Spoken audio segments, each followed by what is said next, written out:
DSC preparation కి మిగిలిన తక్కువ సమయాన్ని డిఎస్సి 2024 యాప్ లేదా DSC2024.com తో జాబ్ ని సాధించండి. Welcome to Suman TV. Pakistan మన దేశ రాజధాని ఢిల్లీ పైన అణుదాడికి ప్రయత్నం చేసిందా? ఎప్పుడైతే పహల్గామ్ దాడి తర్వాత భారత ప్రభుత్వం ఆపరేషన్ సింధూర్ని మొదలుపెట్టిందో, ఆపరేషన్ సింధూర్ ఇంకా ముగిసిపోలేదు. మొదలుపెట్టిన తర్వాత ఆపరేషన్ సింధూర్లో పాకిస్తాన్ భూభాగంతో పాటు పిఓకేలో ఉన్న భూభాగంలో ఉన్న ఉగ్ర శిబిరాలపై దాడులు చేసిందో, ఆ తర్వాత పాకిస్తాన్ మన పైన వరుసగా డ్రోన్లతో అటాక్ చేస్తున్న సందర్భంలో మే 9వ తేదీన ఢిల్లీ పైన, భారత రాజధాని ఢిల్లీ పైన అణుదాడి చేయడానికి, న్యూక్లియర్ బాంబ్ వేయడానికి పాకిస్తాన్ ప్రయత్నించిందా? అంటే కొన్ని అనుమానాలు కలుగుతున్నాయని చెప్తున్నారు మాజీ సైనికాధికారి బక్షి గారు. ఈయన చాలా పవర్ఫుల్, ఈయన మిలిటరీలో ఈ మిలిటరీకి చీఫ్గా పనిచేశారు. భారత కార్గిల్ యుద్ధం సమయంలో ఈయన పనిచేశారు. బక్షి అనుమానాలు ఆయన చాలా స్పష్టంగా ఒక టీవీ ఇంటర్వ్యూలో చెప్తూ, నాకు ఒక అనుమానంగా ఉంది, ఎందుకంటే ఫతా-2 అనే మిసైల్ పాకిస్తాన్ 2020లో డెవలప్ చేసింది, ప్రపంచానికి చూపించింది 2020 డిసెంబర్లో. ఈ ఫతా-2 మిసైల్ని పాకిస్తాన్ మే 9వ తేదీ రాత్రి భారత్ పైన ప్రయోగించింది. ఇది హర్యానాలోని సిర్సాలో భారత ఎయిర్ డిఫెన్స్ వ్యవస్థ ఈ క్షిపణిని అడ్డుకుంది. హర్యానాలోని సిర్సాలో పొలాల్లో నేలకూలింది. ఒకసారి ఆ వీడియోలు చూద్దాం, ఒకసారి చూపిస్తా వీడియోస్. ఒకసారి చూడండి, ఇదే ఫతా-2 పాకిస్తాన్ దగ్గర ఉన్న ఒక బ్యాలిస్టిక్ మిసైల్. ఇది ఫతా-2. దీని రేంజ్ వచ్చేసి దాదాపు 250 కిలోమీటర్ల నుంచి 450 కిలోమీటర్ల వరకు ఉంటుంది. ఇది మన హర్యానా సిర్సాలో మొన్న మే 9వ తేదీన మే 9th రోజు ఇది సిర్సాలో దొరికింది, కూలిపోయింది. మన Indian anti air defence system దీన్ని చాలా ఈజీగా నేలకూర్చేసింది. అట్ ది సేమ్ దీని రేంజ్ వచ్చేసి 250 km నుంచి 450 కిలోమీటర్ల వరకు ఉంటుందట ఇది. సో దీన్ని ఢిల్లీ రాజధాని మీద, మన దేశ రాజధాని ఢిల్లీ పైన ప్రయోగించడానికి పాకిస్తాన్ ట్రై చేసింది.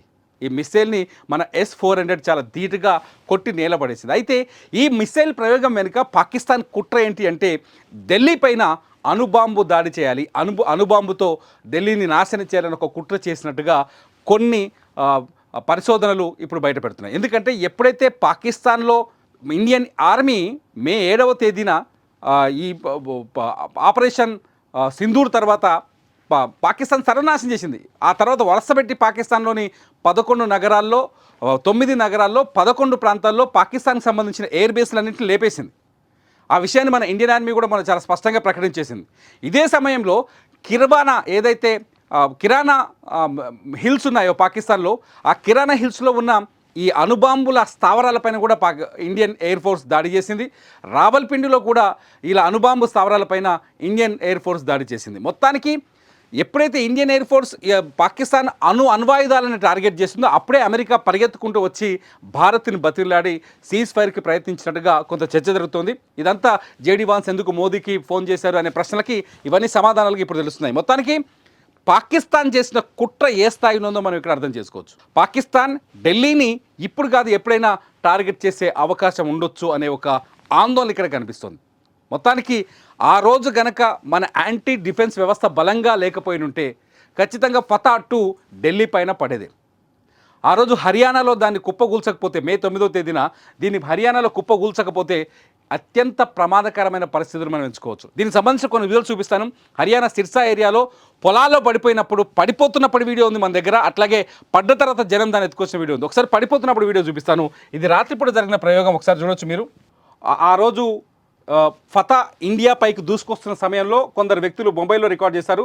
చాలా స్పష్టంగా మీకు కొన్ని మార్క్స్ చూపిస్తాను నేను. ఒకసారి ఇక్కడ చూడండి విజువల్లో. ఇది ఫతా-2 మిసైల్. దీన్ని మన ఇండియన్ యాంటీ మిసైల్ అటాక్స్, ఇది S-400 అనమాట. ఫతా ఎప్పుడైతే ఇండియా పైకి వస్తుందో, హర్యానాలోని సిర్సాలో జరిగిన నైట్, ఆ రోజు 9వ తేదీ నైటు హర్యానాలోని సిర్సాలో జరిగిన ఈవెంట్, ఇది మొబైల్లో రికార్డ్ చేశారు అక్కడ ప్రజలు. ఎప్పుడైతే ఫతా దూసుకొస్తుందో అప్పుడే భారతదేశానికి రక్షణ కవచంగా ఉన్న S-400 వెళ్ళి ఫతాని నేలగొలుస్తుంది. ఒకసారి ప్లే చేసి చూస్తాను, మీరు కూడా చూడొచ్చు ఈ వీడియోలో. ఒకసారి చూడండి. అది నేల కూల్చేస్తుంది. చూడండి, వెళ్ళిపోయి అటాక్ చేసేసింది. గతం అది అక్కడే కుప్పగూలిపోయింది. అది వచ్చి కింద పడిపోయింది. చూడండి మిస్సైల్ అక్కడ డిఫ్యూజ్ చేసేసి కుప్పగూల్చేసింది. కుప్పగూల్చిన తర్వాత అది పంట పొలాల్లో దొరికింది. పంట పొలాల్లో దొరికిన మిస్సైల్ని అక్కడున్న గ్రామాల ప్రజలు దాన్ని అందరూ మూకుమ్మడిగా గుంపుగా పట్టుకొని ఊర్లోకి తీసుకెళ్లారు. ఆ వీడియో కూడా ఉంది, ఇప్పుడు ఒకసారి చూద్దాం. చూడండి, ఆ వీడియో ఒక ప్లే అవుతుంది ఆటోమేటిక్గా.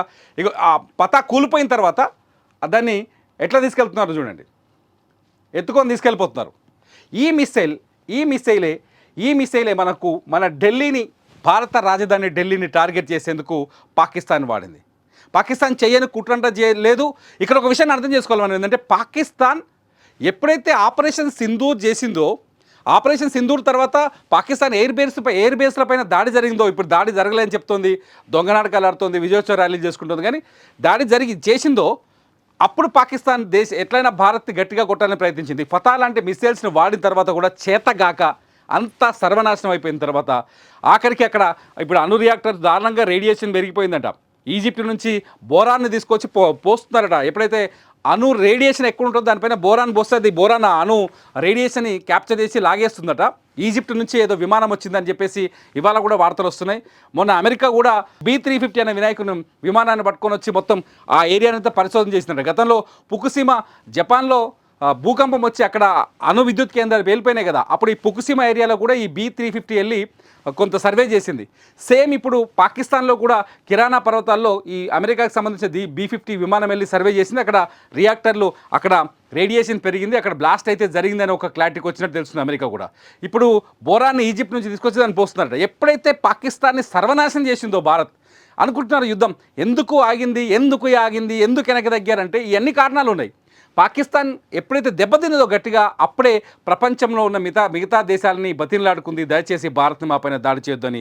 అట్ ది సేమ్ టైం ఇవాళ సిగ్గు లేకుండా సింధు నీళ్ళు కావాలని చెప్పేసి నీళ్ళు కూడా లెటర్ కూడా పంపించింది మన పాకిస్తాన్ జలవనరుల శాఖ, మాకు దయచేసి సింధు నీళ్ళు వదిలేయని చెప్పేసి.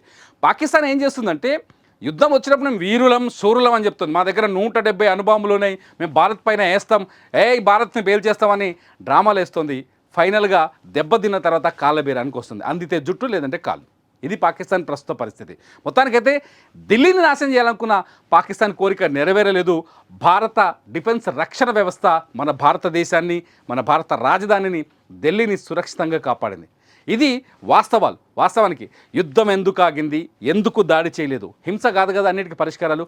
పాకిస్తాన్ ఆల్రెడీ ఓడిపోయింది, కొత్తగా యుద్ధం చేసి ఓడిపోవాల్సిన అవసరం లేదు. అందుకే ఇవాళ పాకిస్తాన్ మిత్రదేశాలు, చైనా కావచ్చు, లేకపోతే టర్కీ కావచ్చు, లేకపోతే ఇరాక్ కావచ్చు, ఇటువంటి దేశాలన్నీ పాకిస్తాన్కి మేము మద్దతు ఇస్తామని చెప్తుంది. ఎందుకంటే దెబ్బ తిన్నది ఆల్రెడీ పాకిస్తాన్, ఇప్పుడు ప్రపంచం మీద పడ్డది పాకిస్తాన్కి నిజంగా భారత్తో యుద్ధం చేసే శక్తి సామర్థ్యాలు ఉన్నాయా? ఫతా లాంటి బ్యాలిస్టిక్ మిసైల్, బొంబాట్ మిసైల్ కూడా నేల కూలిపోయింది భారత్లో అంటే పాకిస్తాన్ ఇంకా ఆల్రెడీ వాళ్ళ అణ్వాయుధాలు కూడా దెబ్బతిన్నట్టుగా కనిపిస్తోంది. ఈ అన్నిటి పరిస్థితుల్లో పాకిస్తాన్ భారత్ని ఎదుర్కోగలదా? పాకిస్తాన్ని భారత్ ఎదుర్కోవడానికి ఇంకా ఎటువంటి కుట్రలు చేసే అవకాశం ఉంది? మీ ఆలోచనల్ని ఈ వీడియో కింద కామెంట్ రూపంలో రాయండి. చూస్తూనే ఉండండి సుమన్ టీవీ.